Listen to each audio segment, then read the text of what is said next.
Assalamualaikum warahmatullahi wabarakatuh. Perkenalkanlah, kami dari kelompok 4 KPI 5B akan mempresentasikan materi sosiologi komunikasi dengan judul Tayangan Mistik dan Tahayul.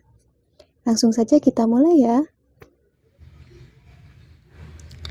Apa itu mistik?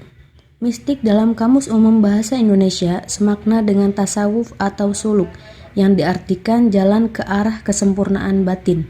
Namun dalam bahasa Inggris, mistik diartikan kesalahan atau kekeliruan.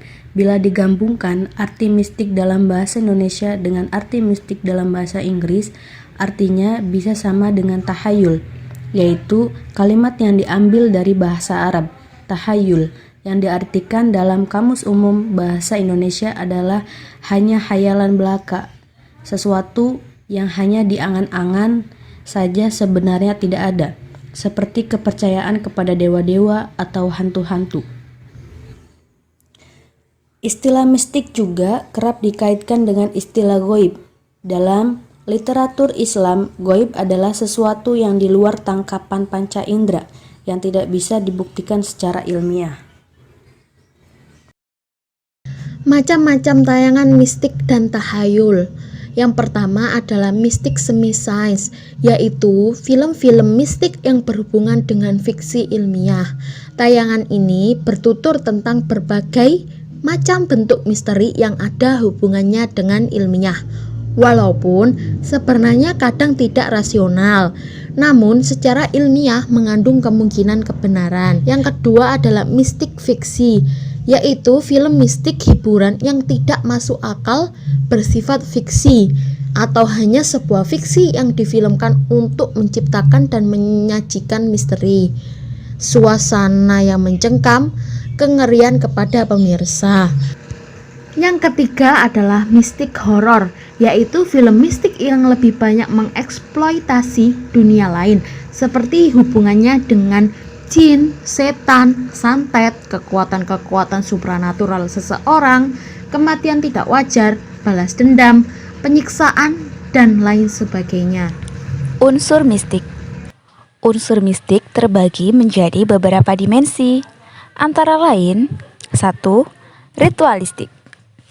Dinamisme yaitu ritual pemujaan pada benda-benda atau kekuatan alam seperti akik, keris, batu besar, makam-makam, benda ritual gaib, dan lain-lain. Animisme yaitu ritual pemujaan pada makhluk berkekuatan gaib, meminta perlindungan, rejeki, dan lain-lain. Kedua, interaksi. Persekutuan yaitu meminta tolong atau mencari solusi masalah pada makhluk atau kekuatan gaib, meminta perlindungan, rezeki, dan lain-lain. Permusuhan yaitu bertarung dengan kekuatan gaib, pertarungan antar makhluk gaib. Ketiga, visualisasi. Penampakan realitas gaib, munculnya simbol, firasat atau pertanda, makhluk gaib, kekuatan supranatural, dan lain-lain. Keempat, karakter. Karakter yang terlibat dalam peristiwa bermuatan mistik atau supranatural yaitu kiai atau pemuka agama, dukun, manusia, laki-laki atau perempuan, makhluk atau kekuatan gaib. Itu menurut Angga ini dari Jurnal E-Komunikasi Januari 2013. Dampak tayangan mistik bagi penonton. Yang pertama, dampak kognitif, yaitu kemampuan seseorang atau pemirsa untuk menyerap dan memahami acara yang ditayangkan televisi yang melahirkan pengetahuan bagi pemirsa. 2. Dampak peniruan, yaitu pemirsa dihadapkan pada trendi aktual yang ditayangkan televisi. 3. Dampak perilaku, yaitu proses tertanamnya nilai-nilai sosial budaya yang telah ditayangkan acara televisi yang diterapkan dalam kehidupan sehari-hari.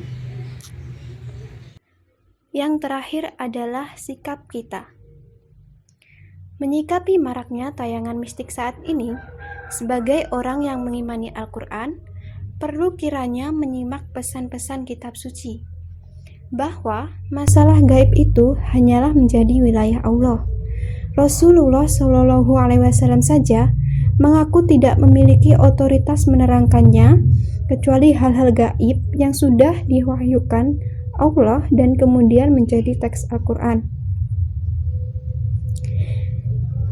Jika kita tinjau dari sudut hukum Islam sendiri, sangat jelas bahwa penayangan seperti itu diharamkan. Oleh karenanya, penayangan kemusyrikan itu mestilah dihilangkan karena tidak ada manfaatnya selain mudarat dunia dan akhirat. Oleh karena itu, langkah yang tepat adalah kita hendaknya menjadi penonton yang aktif memilih, bukan yang pasif. Memang ini bukan satu-satunya solusi untuk menangkal maraknya tayangan-tayangan supranatural, tapi pemirsa yang aktif adalah satu keniscayaan, karena hanya pemirsa yang pasiflah yang bisa menjadi sasaran empuk dunia industri dan bisnis yang mendatangkan uang yang berlimpah. Demikian video penjelasan dari kelompok kami. Ada kurang lebihnya mohon maaf, semoga bermanfaat dan mudah dipelajari. Wassalamualaikum warahmatullahi wabarakatuh.